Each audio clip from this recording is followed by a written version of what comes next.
Good afternoon, everybody. Hello. I know that was a long 2 minutes. I apologize. Okay, let's get started. So before we start the briefing, I want to take a moment to recognize the lives lost and forever changed in Buffalo.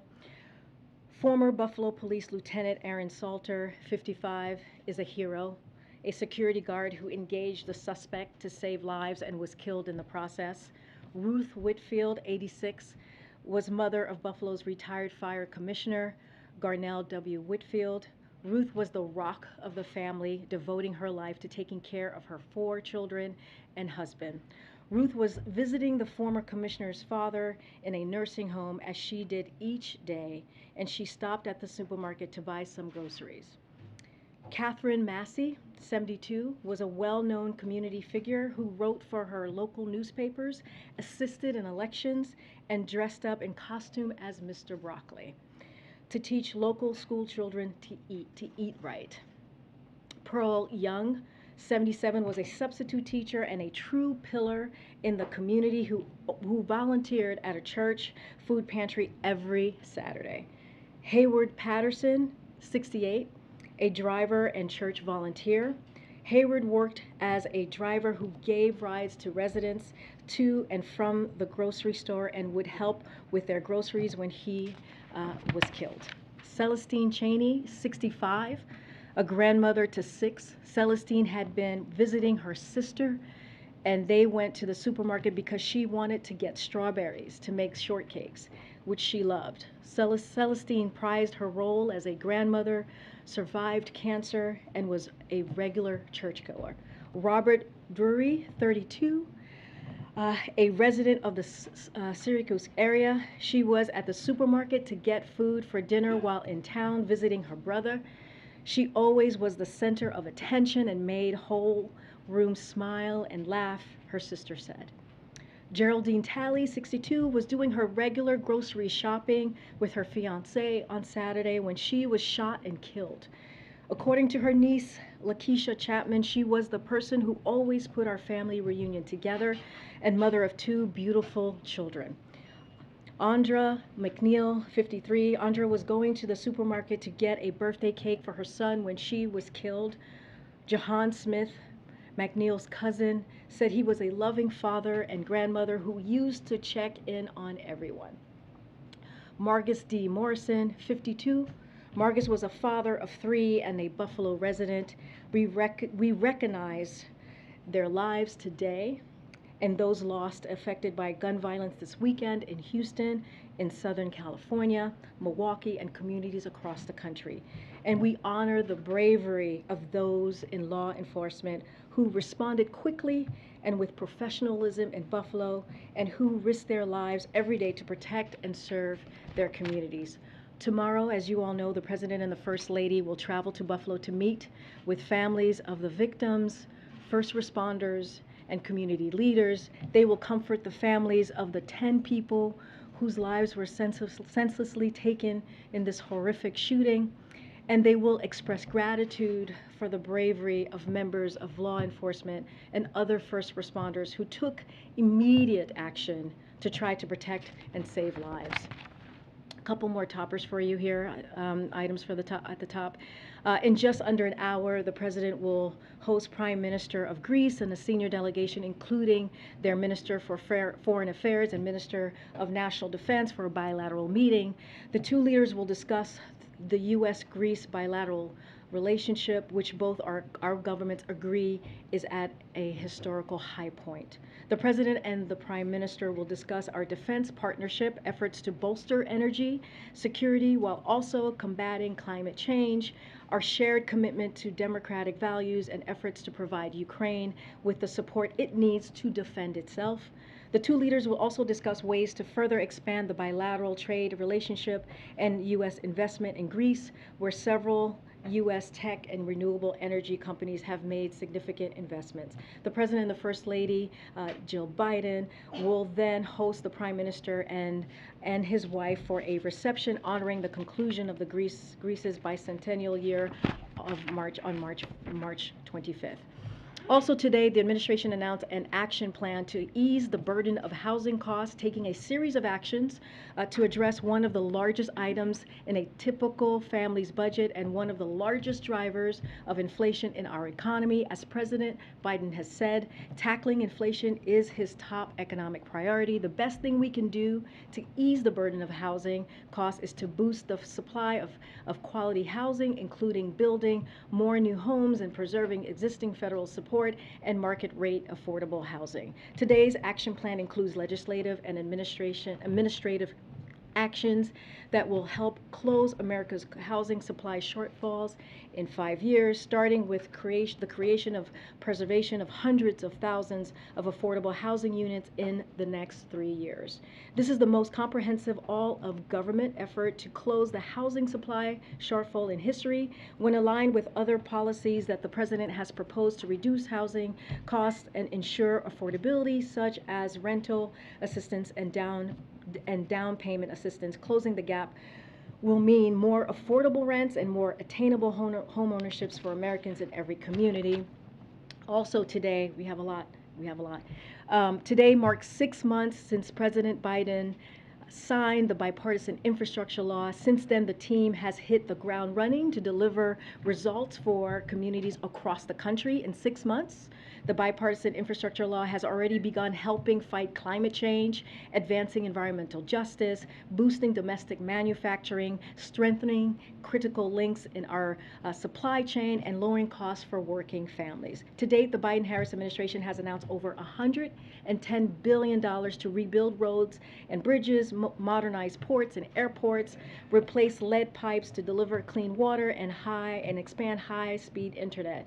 This includes funding for over 4,300 specific projects touching over 3,200 communities across all 50 states, D.C. and Puerto Rico as well. 53 states and territories have appointed state infrastructure coordinators, responding to the call from Infrastructure Coordinator Landrieu to appoint an individual to coordinate efforts in a state along with serving as a single point of contact for the White House infrastructure implementation team. The President, Vice President, and Cabinet have traveled on more than 125 trips to over 40 states, as well as D.C. and Puerto Rico, to demonstrate how the President is delivering on this once-in-a-generation opportunity. The last thing I promise, and then we'll go to your questions, but before I do that, I just want to say a few words about how honored I am to be here with all of you today in this role, in this room, standing behind this podium. I am obviously acutely aware that my presence at this podium represents a few firsts. I am a Black, gay, immigrant woman, the first of all 3 of those to hold this position. I would not be here today if it were not for generations of barrier-breaking people before me. I stand on their shoulders.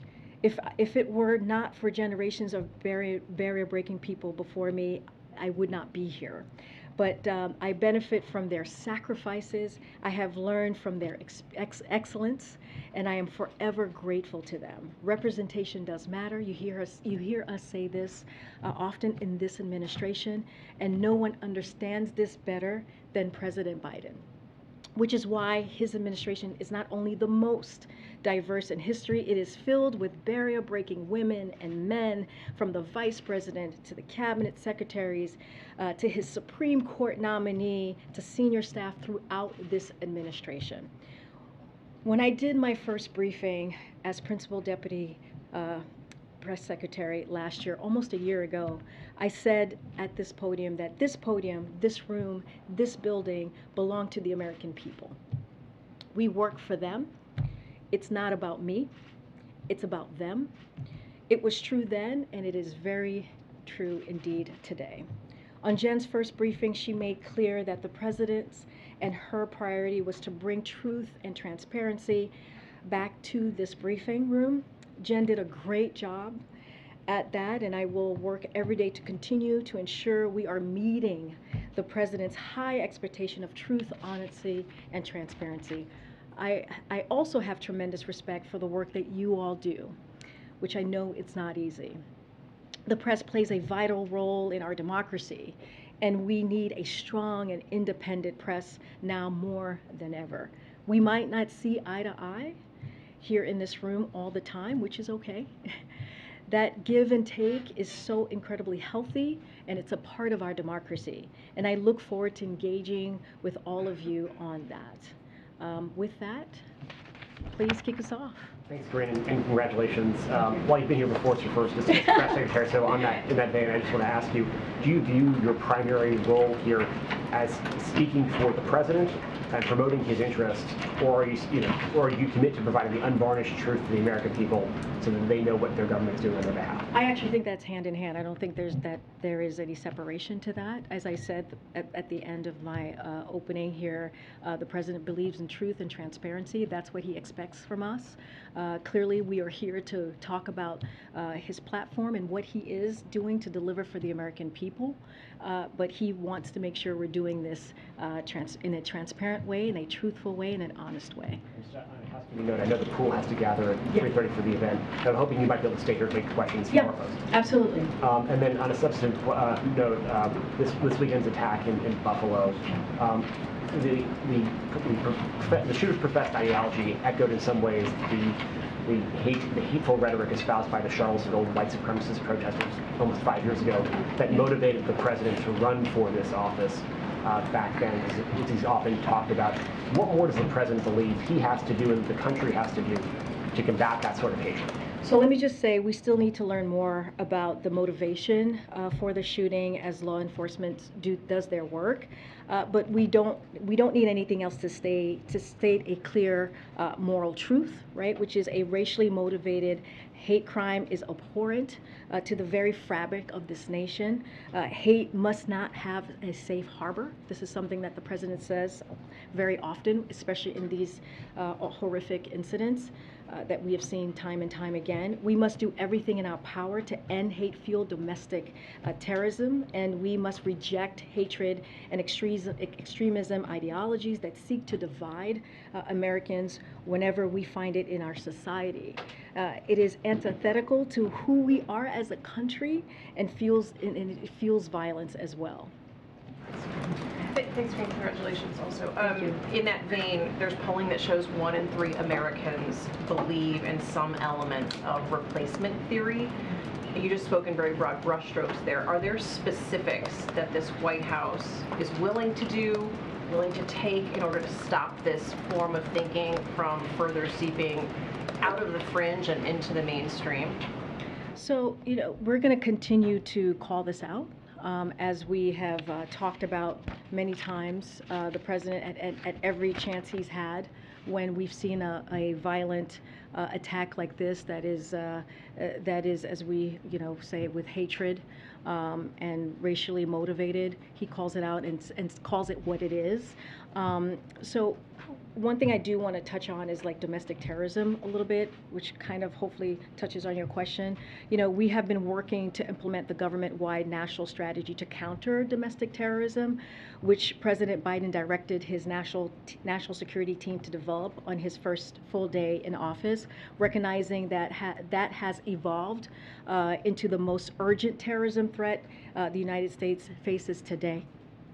That work includes improving information sharing throughout federal, state, and local law enforcement on domestic terrorism threats and analysis, adding resources to prevent domestic terrorism's recruitment and mobilization to violence, including online by increasing information sharing with the technology sector, and increasing our support for federal, state, and local law enforcement in addressing domestic terrorism nationwide, confronting long-term contributors to domestic terrorism, and rooting out hate and bigotry.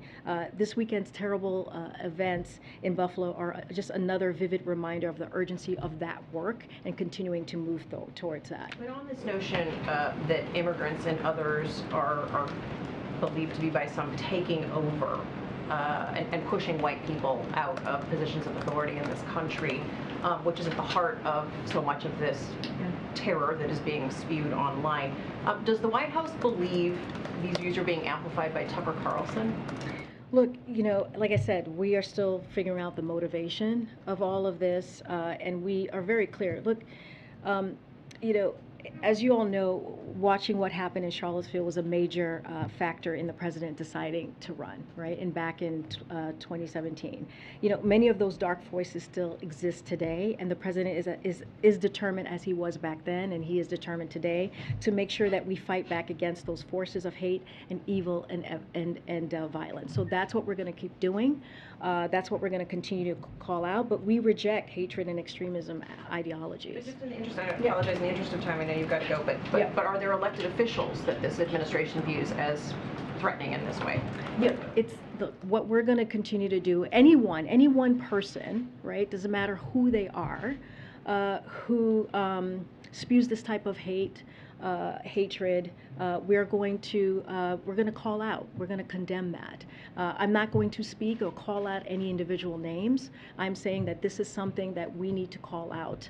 And so this is what the president has been doing and will continue to do that. You saw him say that in his statement over the weekend, and that's, you know, now he's going to go to Buffalo and visit with the victims that were affected by this violence that we saw on Saturday. Go ahead, Jay. Thanks, Karine. Congratulations. Thank you. President Putin said today that Russia has no objections to Finland and Sweden joining NATO, which seems to be a shift in policy for them. What is the White House's reaction to that, and can you give us an update on U.S. efforts to help bridge the gap between Turkey and Finland and Sweden? So on the Turkey part, I'll take that first. I know that there was a question about how they were feeling or what the Turkish government said about Finland and Sweden. The secretary spoke to this again, as I just said yesterday, during his press conference in Berlin, a meeting with his counterparts in NATO. And so what he said is, we are confident we will reach consensus as an alliance on an entry process should they decide to apply. That was what Secretary Blinken said yesterday. I cannot speak for the Kremlin. This we believe we believe in NATO's open door policies and the right of each country to decide its own future, foreign policy and security arrangements. That's what we believe, and so we welcome the recent statements from governments of Finland and Sweden on their intention to seek NATO membership. We will strongly support these applications when they are formally presented in Brussels. Both Finland and Sweden are close and valued defense partners of the United States and of NATO. Secondly, when and why did the president decide to have additional troops sent to Somalia? Yeah, I know that was just announced, I believe earlier today. So the president has approved a request from the Secretary of Defense to reestablish a persistent U.S. military presence in Somalia to enable a more effective fight against al-Shabaab, which has increased in strength and poses a heightened threat. This is a repositioning of forces already in theater who have traveled in and out of Somalia on an episodic basis since the previous administration made the decision to withdraw. That was back in January 2021, as you might recall. As we've emphasized throughout his administration, we're approaching counterterrorism in a manner tailored to the particular terrorist threats that we see emerging from particular countries. Today in Somalia, we face Al-Qaeda's largest and wealthiest global affiliate, and one that holds substantial territorial safe haven. The decision to reintroduce a small but persistent presence was made first and foremost to maximize the safety and effectiveness of our force and enable them to provide better support of our partners. Additionally, our partners can benefit from our more consistent support and engagement in addressing the threat posed by al-Shabaab by having a small but persistent U.S. military presence. And while there is risk, it is manageable. That's the way that we are seeing this approach. DoD is working to elevate local conditions, including those following the Somalia presidential election yesterday, and is engaging partners in the region, including the Somali government, to determine the best way forward. Thanks, Karine. Two questions for you. Sure. One, there are some elected officials and media figures who are publicly espousing xenophobic, racist, and extremist views that may be helping to spread white nationalism. You just told my colleague here that you don't want to call out any names. Why don't you want to do that? Does that come from the president himself? No, I think because it doesn't matter who it is. If a person espouses hatred, we need to call that out. I'm not going to get into a back and forth on names and who said what. We're just saying if someone does that, if there's an individual that is espousing hate, xenophobia, has just white supremacy type of extremism, we need to call that out. And this president has done that. He's done that at every unfortunate violent event that we have seen. As we know, Charlottesville, as I just mentioned, was the reason that he decided to jump into this election back in 2019. Can we just explain for people who are watching? Yep. For folks who are watching, Poole is departing. The president is getting ready to have his event. No, it's okay.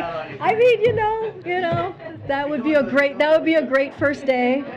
One for the books. The rest gets up and walks away. But they did. The president is much more important than I am, for sure. Those of us who stayed will be rewarded, correct? I mean, I will. You guys all deserve rewards. How about that? Go ahead, Nancy. I'm so sorry. I'm sorry, MJ. I'm so sorry. Go ahead. On a separate topic, the president told my colleague Jeremy Diamond on Friday when he asked if the administration should have acted sooner on baby formula shortage, if we'd been better mind readers, I guess we could have. This doesn't seem like a situation that would have required mind reading. As you know, the recalls date back to February. I believe Politico reported months ago that the FDA was first warned about the suspected bacteria issue as early as September. Are there any specific actions that this administration took, meetings, phone calls, briefings in February or any earlier to begin addressing this potential shortage? I mean, you've heard us talk about this. You've seen my colleagues on your networks talking about what we have done since February. We've been working on this 24/7. But I do want to give you a little bit of an update of where we are. So getting more safe and fit formula onto shelves across the country is one of the president's top priorities, right? This is something that he is focusing on very acutely. And again, I said 24/7, we have been working on this since we learned about this back in February. It's important to remember this shortage exists because Abbott closed the facility because of safety concerns from the FDA. The FDA is working closely with Abbott to bring the facility back online safely. That's the key here, safely. We want to make sure that this is done in a safe way. We are very close to having a path forward to safely reopening the facility. You can expect an announcement from FDA later today on that will go into more details. We're also moving as quickly as possible to safely bring in additional product from other countries as soon as today as well. We will be able to make an announcement on the expedited process to bring additional safe conduct product to the American store shelves. And throughout the weekend, we've been working closely with manufacturers and retailers to identify transportation and logistical needs to increase the amount and spread of FDA-approved formula being shipped into the country and ensure that formula is quickly moving from factories to retailers. The president understands, he gets this, he gets how stressful it is for parents trying to feed their children, which is why we're leaving no stone unturned to make more safe formula available. If parents need help finding formula, I encourage them to consult their pediatrician or visit hhs.gov/formula. But we have been working on this from February. our administration has We been. were just curious whether there are specific meetings, briefings, phone calls that you could point us to. I don't have anything specific for you to point to. I'm happy to go back and get that, make sure that we are fully transparent on what we've been doing. But this has been this is an important priority, a top priority for the president. His team has been working overtime to make sure that we get formula back on the shelves, and we want to do this in a safe way. And again, we cannot forget how we got here. Abbott closed the facility because of safety concerns from the FDA. The FDA wanted to make sure that formula was going out in a safe way, and that is the job of the FDA, and that is the job of this administration as well. And just very quickly on Abbott, Secretary Becerra said today in terms of when things would be back to normal that Abbott is the one that can tell you the timeline. We don't run their plant. Do you know if anyone from the federal government is currently at the plant or has visited the plant to get a sense of where things stand? I don't have any information about if anyone's on the plant. I can go back to our team and figure that out more specifically, but there are a lot of, what I can say is there are a lot of dates floating around out there, but at the end of the day, the infant formula market is tight because the Michigan Abbott facility is offline currently, which is what we're trying to do. This is the announcement that you guys will hear from FDA later today on how we're helping them to do that. We're taking a range of steps to get more supply onto shelves from domestic and international locations and offering a suite of resources to move supply onto the market. As the Secretary said, Abbott can't speak on it to an exact timeline for reopening, but FDA is and will be prepared to effectively and quickly certify moving out safe products onto shelf as it is obligated to. And so that is going to be our focus. FDA is going to work closely with Abbott and make sure that we get them running again. Go ahead, Nancy. Thanks, Karine. Congratulations. Thank you, Nancy. When you talk about importing more product imminently, what is the criteria going to be for which formula can be imported? Will the administration allow formula that was not produced in FDA-approved factories overseas to be imported, or European brands, for example, that aren't currently sold in the U.S.? Okay. So as Dr. Calif was on various networks today, the FDA have said that it will release guidance as soon as today on how major formula manufacturers can bring in product that is not currently being produced for the U.S. market, as you're alluding to there, Nancy, and to your question. Companies will need to apply with the FDA, and FDA is prepared to review applications quickly and respond to them rapidly. FDA will prioritize review of applications that are most likely to be successful and will get the most formula to U.S. shelves as quickly as possible.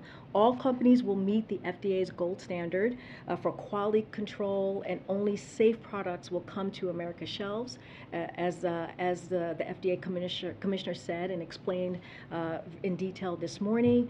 At the White House, our role, what we'll be doing is we will have alerted embassies, retailers, and manufacturers to identify potential companies that would make use of the new FDA importation process. Once FDA has finalized its rules, we will be ready to provide information to the public on using the new system quickly and safely and bring new supply to the market. And New York Senator Kirsten Gillibrand says the president should be invoking the Defense Production Act to increase supply more quickly. Is the president still considering that? And if not, why not? I mean, we're pretty much where we were before on the DPA. We're leaving no stone unturned, and every option is on the table, as we have been saying for the past several days. I have no update on the DPA and where we are, but what we're taking action is to make more supplies available as soon as possible, as you've been hearing me say. That is our priority, our main goal.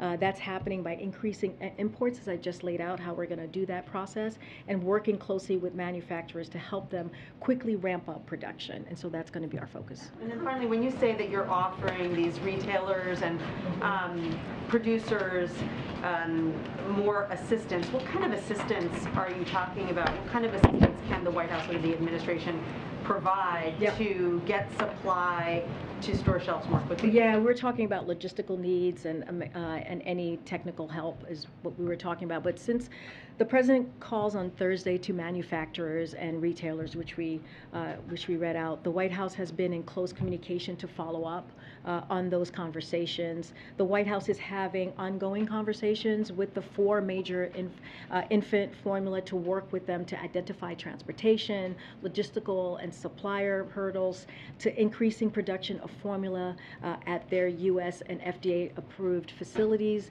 to expand the amount and speed of FDA-approved formula being shipped into the country, and ensure that formula is quickly moving to retailers from factories. We are also in ongoing communications as we talk about retailers here as well with Target and Amazon and Walmart and other leading retailers for baby formula to identify parts of the country that may be at risk of critically low supply of infant formula, and have offered to work with manufacturers and retailers to bring more formula to those parts of the country, including the U.S. government transportation and logistical support.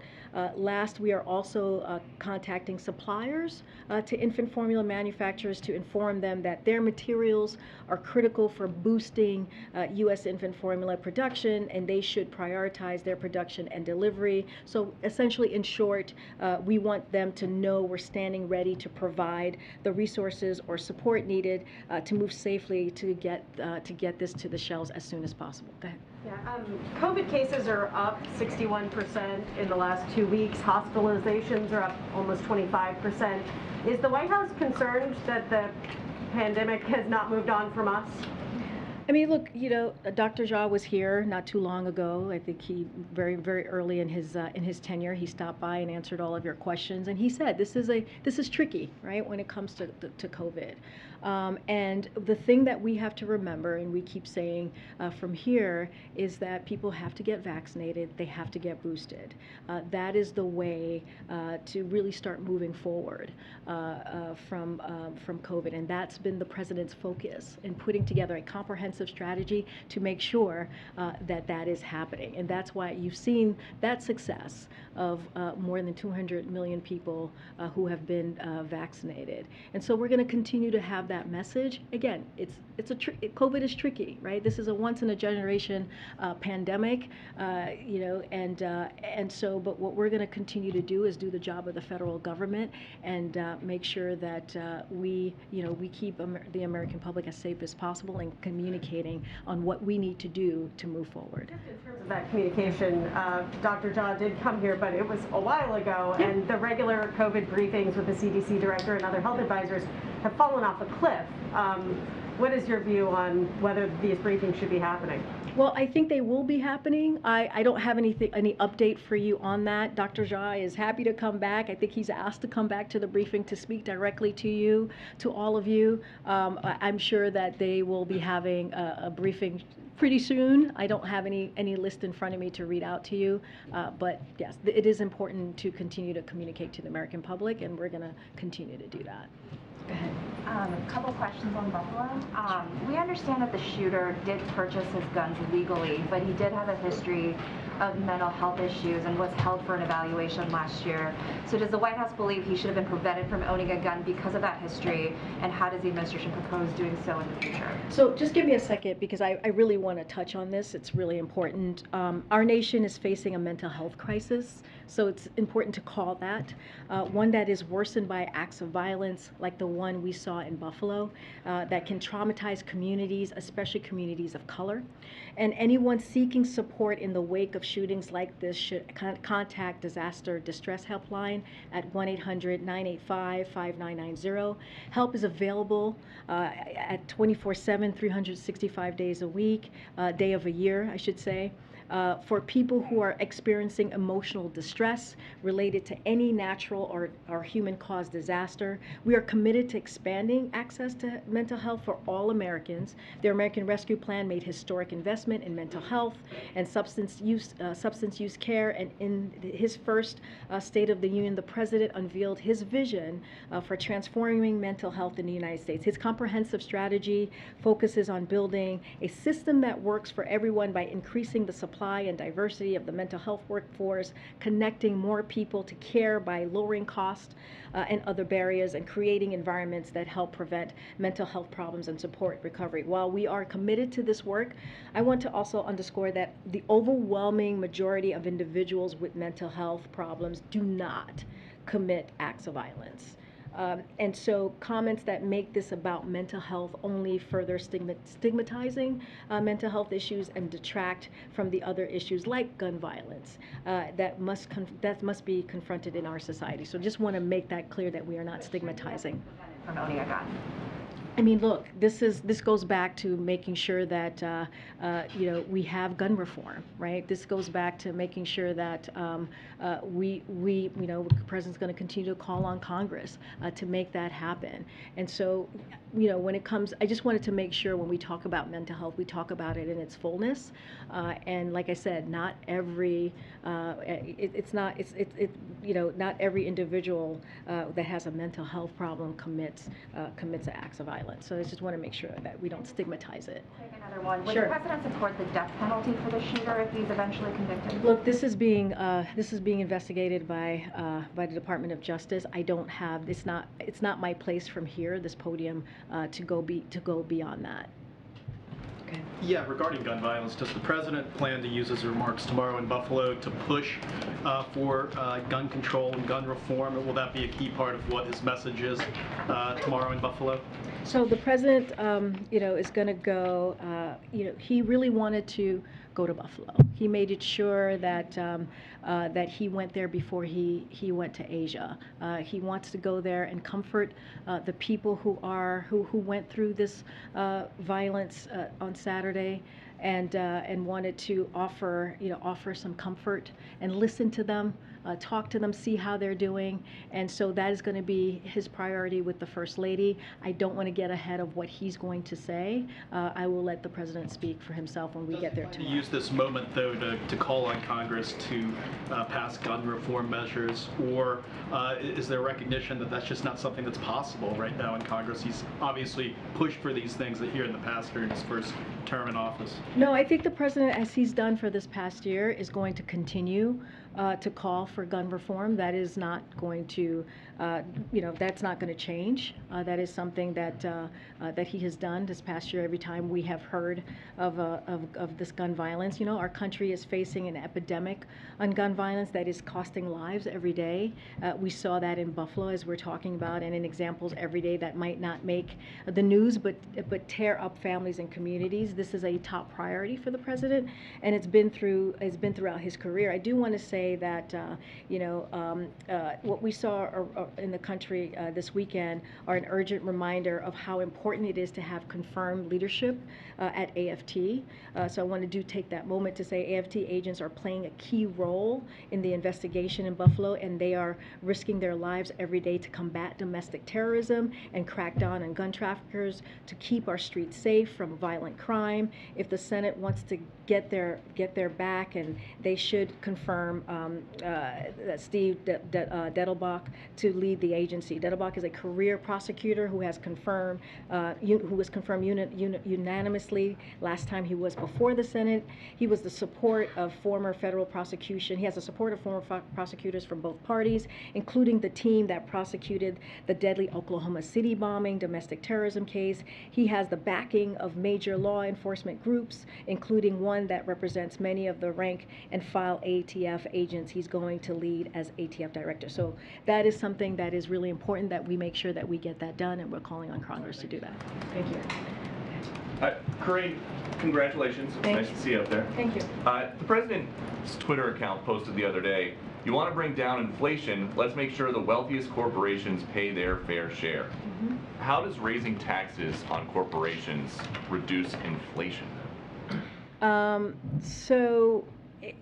Are you talking about a specific tweet? He tweeted, "You want to bring down inflation, let's make sure the wealthiest corporations pay their fair share." Look, we have talked about this past year about making sure that the wealthiest among us are paying their fair share. and that is important to do, and that is something that the president has been working on every day when we talk about inflation and lowering costs. And so it's very important that as we're seeing costs rise, as we're talking about how to build a America that's safe, that's equal for everyone and doesn't leave everyone behind, that is an important part of that as well. But how does raising taxes on corporations lower the cost of gas, the cost of a used car, the cost of food for everyday Americans? So look, I think we encourage those who have done very well, right, especially those who care about climate change, to support a fair tax code that doesn't charge manufacturers, workers, cops, builders a higher percentage of their earnings, that the most fortunate people in our nation, and not let that stand in the way of reducing energy costs and fighting this existential problem, if you think about that as an example. And to support basic collective bargaining rights as well, right? That's also important. But look, it is, without having a fair tax code, which is what I'm talking about, then like manufacturing workers, cops, it's not fair for them to have to pay higher taxes than the folks who are not paying taxes at all. Well, what does that have to do with inflation? The president said, you want to bring down inflation, let's make sure the wealthiest corporations pay their fair share. Jeff Bezos came out and tweeted about that. He said the newly created Disinformation Board should review this tweet. Would you be okay with that? Look, it's not a huge mystery why one of the wealthiest individuals on earth, right, opposes an economic agenda that is for the middle class, that cuts some of the biggest costs families face, fights inflation for the long haul, right? And that's what we're talking about. That's why we're talking about lowering inflation here, and adds to the historic deficit reduction the president is achieving by asking the richest taxpayers and corporations to pay their fair share. That is what we're talking about. Okay, and then just one on the trip tomorrow. How come the president is visiting Buffalo after a senseless tragedy there, but he couldn't visit Waukesha after 6 were killed and 61 injured in an attack on a Christmas parade there? I mean, he's visited many communities. Buffalo, he's able to go tomorrow to Buffalo before the trip. That is something that was important for him to do. But he has visited many other communities. Buffalo's not the first community, sadly, that he has to go up to because of a violent attack. So, that's not the first one. So he's been to many others, sadly. You outlined some steps that the administration is taking related to baby formula. Yeah. Do you have any sense of the timeline for the imports that the FDA is considering? Obviously, for parents, this is a hour-by-hour, day-by-day concern. And is the president expressing any worry about how quickly this can be resolved, since parents are dealing with this on an urgent basis? Yeah, like I said, this is something that this is incredibly important to the president. We want this to happen as soon as possible, as quickly as possible. That is why we're working with manufacturers and retailers, as I just laid out.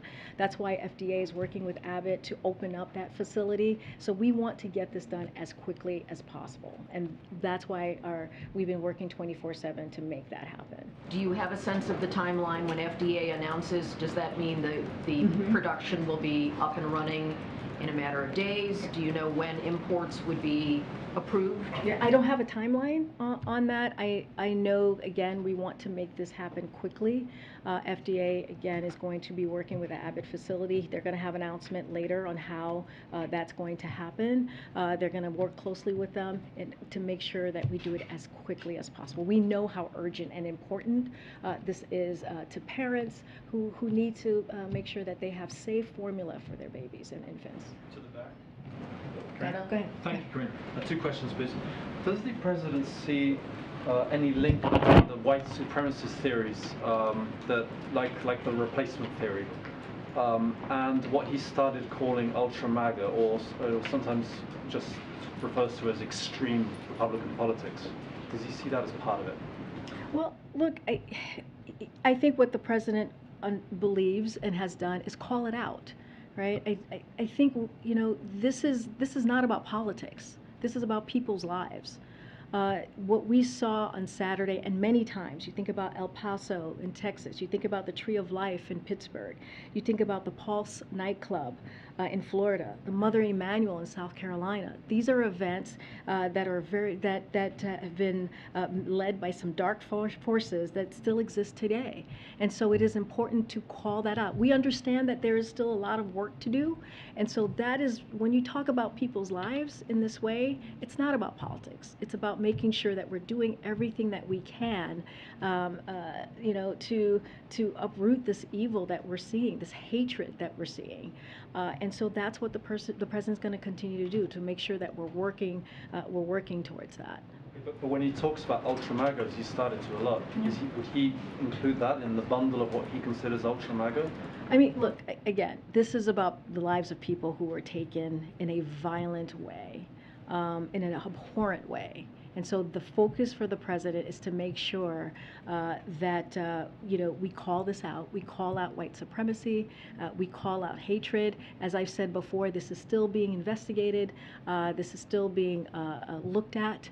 But the moralness, right, the moral center of this should be called out, and that's going to be the focus. That's what you're going to see the president do tomorrow. He's going to meet with the victims. He's going to have conversations. He's going to offer them comfort. He's going to listen to them and hear what is it that they want to share with him. And he's going to continue to work with Congress and call on Congress to call folks to work on gun reform, which is really important here as well. I have a second question, very quick one, I promise. Is there any updates on whether Cuba, Nicaragua, Venezuela will be invited to the Americas Summit? And generally, when are you going to be announcing invitations? So I don't have any update for you on that, on invitations or when we're going to announce invitations or who's been invited. As soon as we have that, we'll promise to share. Okay, go ahead. Hey, congratulations. Thank you. Two questions on internal policy review, internal government reviews that have actually fallen out of the headlines. The first is on the investigation of Border Patrol agents that in the, I guess in September of last year, who were there for the Del Rio arrival of thousands of Haitian migrants. It's been 8 months at this point, and we don't have a conclusion of that review. The president had wanted accountability. He demanded it at the time. Secretary Mayorkas said that there would be a conclusion to that review within weeks. So why is it taking so long, and is there any urgency given the fact that the administration is now preparing for the arrival of potentially new surges of migrants? No, it's a very good question. I don't have an update on that. Department of Homeland Security, that's where you mentioned Secretary Mayorkas, that's where that review sits. And as soon as we have an update, I promise to share that, or they will share that. That would not come from here. I just don't have an update, but I understand the question. The second review that hasn't concluded, it appears. The administration said that after the terrorist attack in Fort Worth at a synagogue, they were going to review how an individual who was a British-born citizen who had been on a watch list 10 years prior somehow was able to enter the United States, and that they were going to look at lessons learned. You mentioned how there are increased threats of foreign-born terrorism as well as domestic foreign terrorism. Where is that review? What lessons have been learned, and is that a priority for you? So I don't have an update on that. I will have to check in with our team to see if we have something to share on that particular review, and so I'll do that. I'll check in with the team, and you should reach out to us afterwards and see what we can do. Okay. Hey, Janice. Two on the economy. China's industrial output and consumer spending came in at their worst levels since the pandemic began. Are you worried that this will cause a global recession, including here? Can you say that again? What came back? China's industrial output, which of course has an impact on the global economy and the U.S. economy, came in at their worst levels since the pandemic began, and I'm wondering if you're worried about a global recession. So, the one thing I can tell you is that I know that there's always a question about the economic strategy around China. I can give you that update. I have not seen that specific data that you're speaking of. But the United States has strong economic and trade ties in the Indo-Pacific, but we agree it is essential for us to step up economically in the region and to do it fast. We need a new model of economic engagement and trade. As we're talking about that region specifically, the past couple of years have highlighted real gaps in global economy, like vulnerable supply chains and corruption and tax havens and lack of innovation and creativity holding us back. The old models did nothing to address these issues that underpin our growth, and will define the coming decades and our ability to deliver for our people. That's why we're working intensely on developing an Indo-Pacific economic framework. We've gotten a lot of interest from countries in the region. We've also spent months engaging Congress and labor. So as it relates to our economic framework, it's going to focus on building agreements with Indo-Pacific partners and one developing a modern digital economy, including opening the door for small and medium businesses, reducing supply chain vulnerabilities and diversifying our supply chains to drive investment that will create good jobs for people at home and in Indo-Pacific. 3, treating climate change like the economy issue it is by investing together in the green economy, and also building a fairer economy with tax and anti-corruption practices that level in the playing field, not just for workers, but also for businesses too. And that's kind of our economic strategy in the region. That particular data I have not seen yet, so I would need to check in with our team. And then one more overall on the economy. The dollar is very strong right now, and all indications are that it's damaging the domestic and global economy. And I'm wondering if you share that view and if it's time for the Biden administration to address this. Again, that I would just going to have to check with our team. I've not seen that report, but I'll check in with our team on that. Quickly, the follow-up on the economic strategy in the Indo-Pacific. Yeah. Is the president expected to lay that out on his trip there? I don't have anything new to share or preview for you on his trip. As you know, Jake is going to be here. Jake Sullivan, National Security Advisor, the President's National Security Advisor, is going to be here on Wednesday, and he'll talk more and give a little bit more depth on what's happening, what we're going to be doing, the messaging and the goals in Asia. We'll also have calls. As you know, we tend to do these background calls leading up to the trip, and those background calls will give you a little bit more information on Indo-Pacific, what the goals and what we're delivering. I don't have anything specific on that. Go ahead, Stephen. Probably a good question for Jake, but I'll ask you because it's timely. Yeah. Does the White House have a response to the India move over the weekend to block wheat exports? I don't have an update. I don't have anything for you on that. Yeah. Karine, yes. On several civil rights groups are calling for a forum, a summit on hate crimes. Is that something you all are considering? Yeah, we've heard of this, of the summit. I don't have anything for you to preview or to confirm on if we're going to have that summit here at the White House. Clearly, we're constantly talking to organizations and leaders in the communities and having constant dialogue, but I just don't have anything new on that. Yeah. This morning, the Supreme Court ruled against a man who immigrated from India, and they ruled that he was deportable essentially because he checked the wrong box on his driver's license application. Is that a case that the Biden administration might try and intervene on, or what do you think of that decision?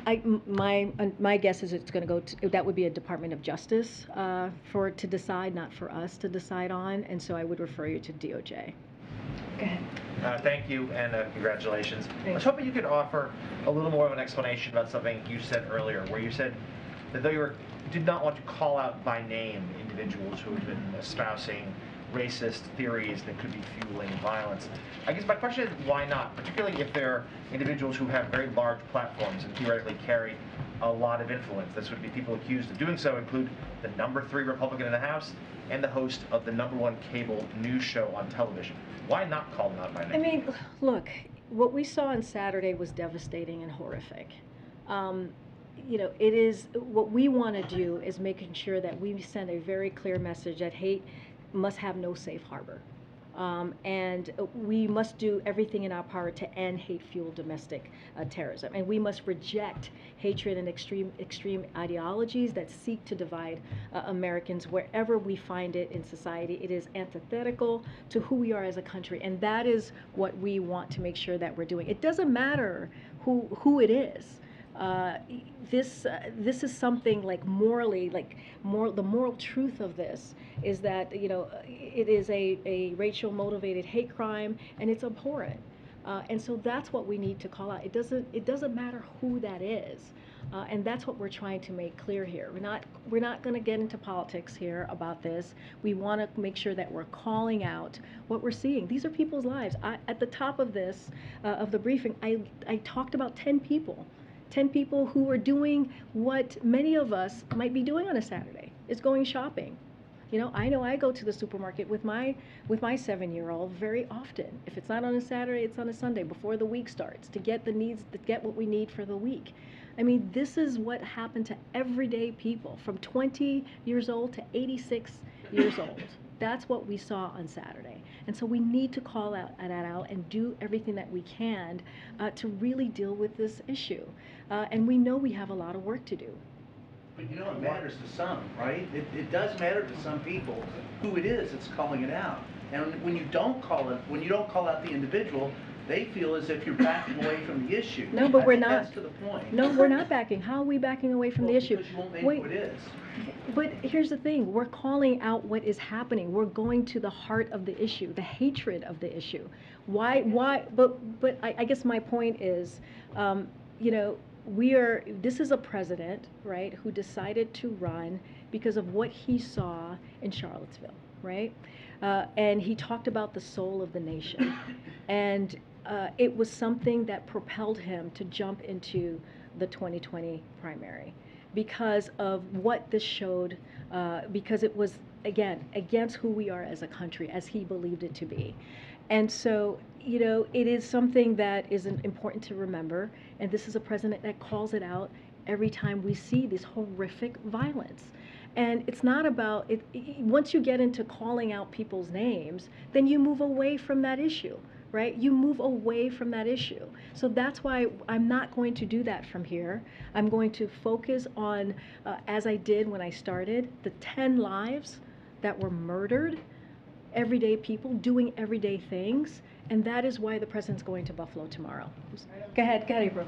Karine, first of all, congratulations. Two polar opposite questions. One, I know. Oh boy.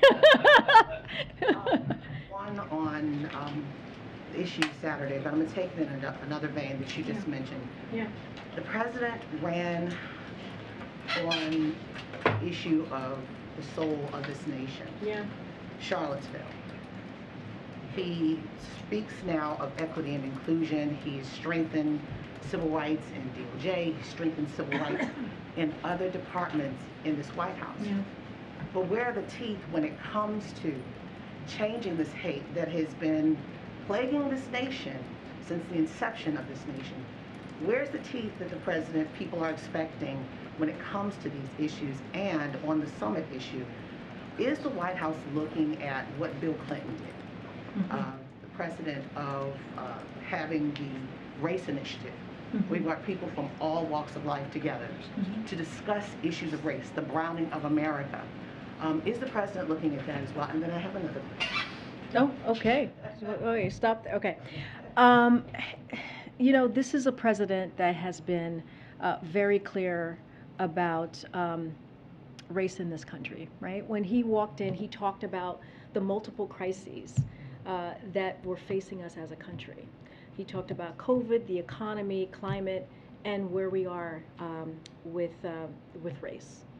And he's called it a crisis. And he made it a point in his administration, what he can do on the federal level to really deal with that in a way that we've not seen before. One of the first things that he signed when he walked into this presidency is an executive order to make sure that there's fairness, equality, and representation in the federal government, in federal agencies. And that is something that Susan Rice and her team, the Domestic Policy Council, has taken on. And they've made that a priority. Look, I know, April, and we all know, there's still so much work to be done. This president is committed to that work, and he has not shied away from it. He has called out the hatred that we have seen, the violence that we have seen when it comes to racially motivated attacks. He's been very, very clear on that. Is there more work to be done? Absolutely. Is the team here looking to see what else we can do? Absolutely.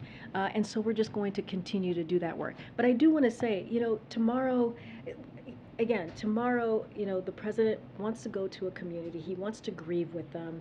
And he wants to send a message to the entire country that we stand behind them and with them. And that is so important as well as a president. He will try to bring some comfort to the community, particularly to those who lost loved ones.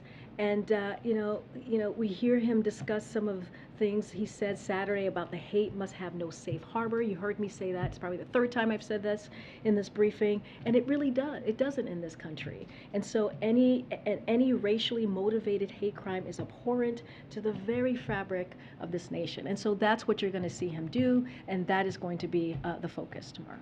And the second other opposite question, you're making history. No. Yeah. On so many levels. So many communities are so proud of you. We're hearing it on social media everywhere.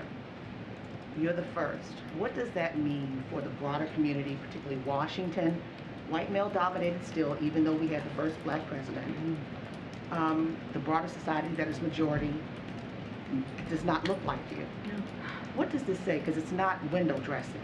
It's more than that. It's a very good question, April. I'm going to answer it in a kind of a personal way, if that's okay, since you asked it in a personal way. So I have not read a lot of the things that have been written about me because I wanted to focus on the work at hand, and I do believe it's not about me. It's about this place. It's about what the work that I have to do every day, that we all have to do as a team to make sure that we communicate with you and communicate with the broader public. But there was something that moved me, and I think this speaks to what you're asking, which is there was a story about my elementary school. I went to Franklin Middle School, elementary school in Hempstead, New York, and they did a story, and they went to the class. I think I was in 6th grade when I went there. I went for 1 year, and they talked to the students about me and this moment and this administration too, which is very important because I don't think I would be here. Yes, I stood on so many shoulders, but it does matter who sits in the Oval Office as well. That is very, very real. And these kids wrote me a letter, and in the letter, they talked about how they can dream bigger because of me standing behind this podium. And that matters. Like, as I started out in the beginning, representation matters. And not just for girls, but also for boys. And so what I hope is that young people get to dream big and dream bigger than they have before by seeing me stand here and answer all of your questions. And have a healthy dialogue as I discussed. And so I think it is important. And so I appreciate the question. Thank you. I have to follow that, unfortunately, with some questions about Somalia and Ukraine. Okay. But first, happy first day. Let me just ask you this. And now? Yeah, now going on. Okay, all right. It's a bit of a hard left, sorry. No, it's okay. That's what this is all about. It's okay. It's okay. Has President Biden spoken to Somalia's new leader? Did he or does he plan to congratulate him? And has there been any leader-to-leader discussion about the new troop deployment? Okay, so I'll say this, and I think I said earlier that having making sure that we're